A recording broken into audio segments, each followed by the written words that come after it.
What is consciousness, and how does it manifest in the material realm? Caution: before delving into this information, bear in mind that using it to manipulate others for self-serving purposes will have consequences.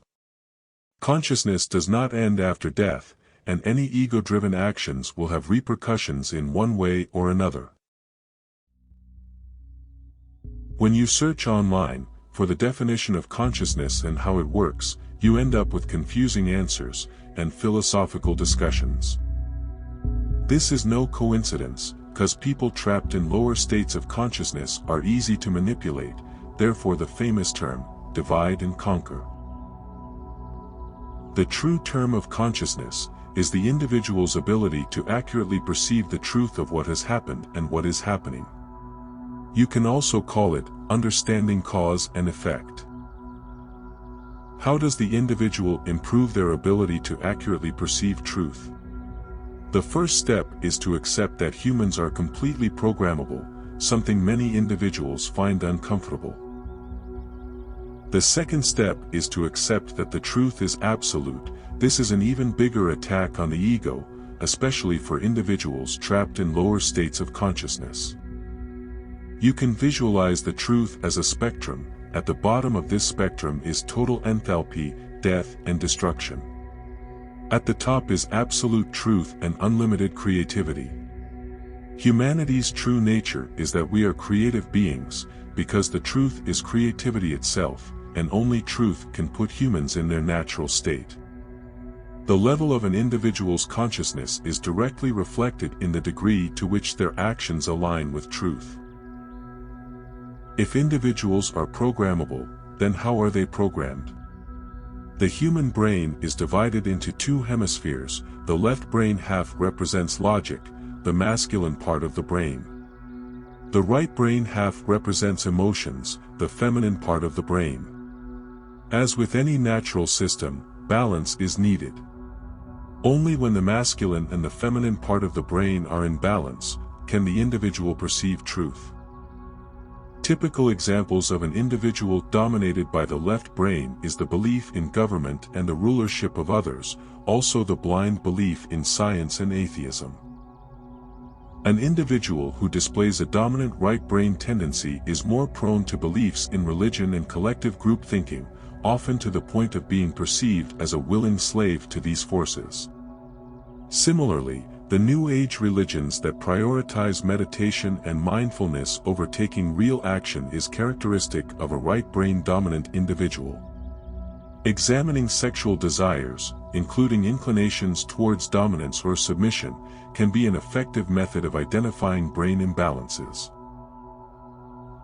Everything ever created in the history of humanity was first a thought in the mind.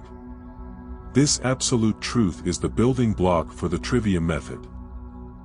The trivium is an ancient learning process that was popularized by Greek and Roman philosophers, and it is with this three-step process all humans create their reality, whether they know it or not. The trivium consists of 3 steps: knowledge, emotion, and action. You can also refer to knowledge as belief system. Most people today are trapped in their belief system.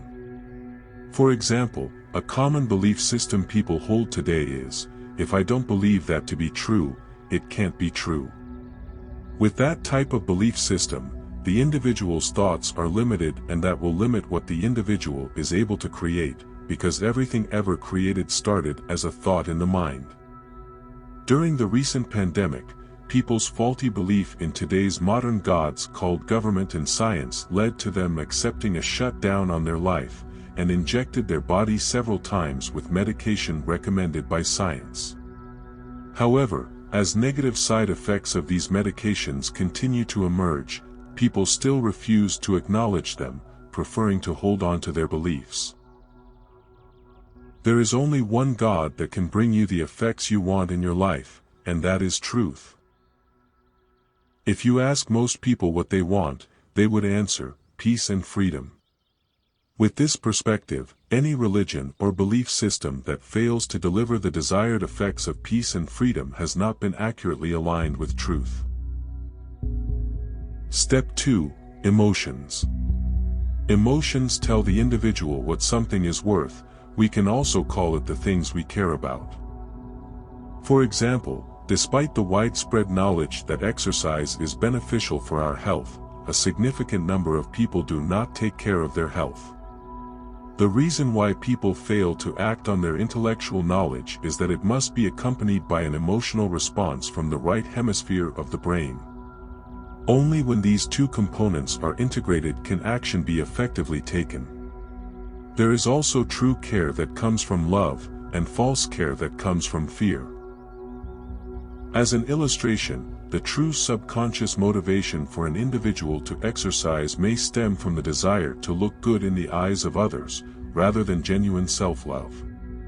This false care driven by the ego can be seen when people post pictures of their workouts and bodies on social media. The first 7 years of an individual's life, referred to as the formative years, are critical in shaping their default settings of care. These settings are directly set by the actions of the people in the child's immediate environment, and not by the words people tell the child.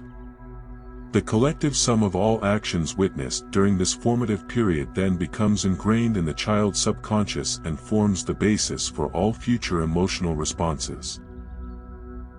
Care is the manifestation of the inner feminine, or anima. The highest level of care is true love. This love extends beyond oneself to encompass all of humanity, as one realizes that the suffering of one affects the suffering of all. By truly internalizing this understanding, one ensures that their actions reflect this love and care for oneself and others. Every action that a person takes is the result of a combination of knowledge and care. By recognizing this absolute truth, the interplay between these two processes, one can identify any self-sabotaging behaviors that may be present in their life. Lack of knowledge, care, or both will hinder one's progress. However, only when aligning these two processes can bring the desired effects in life. Regrettably, fear often governs people's sense of care instead of love. Fear is the force that ensnares individuals within their ego consciousness, hindering their growth and development. However, only by cultivating self-respect, one can break free from the entrapment of their ego and move towards a love-centered approach to care. Mere prayer and belief cannot effectuate change in the world. It is only through concrete action that real progress can be achieved. Only when humanity collectively attains this level of consciousness can we manifest true freedom and peace through our actions.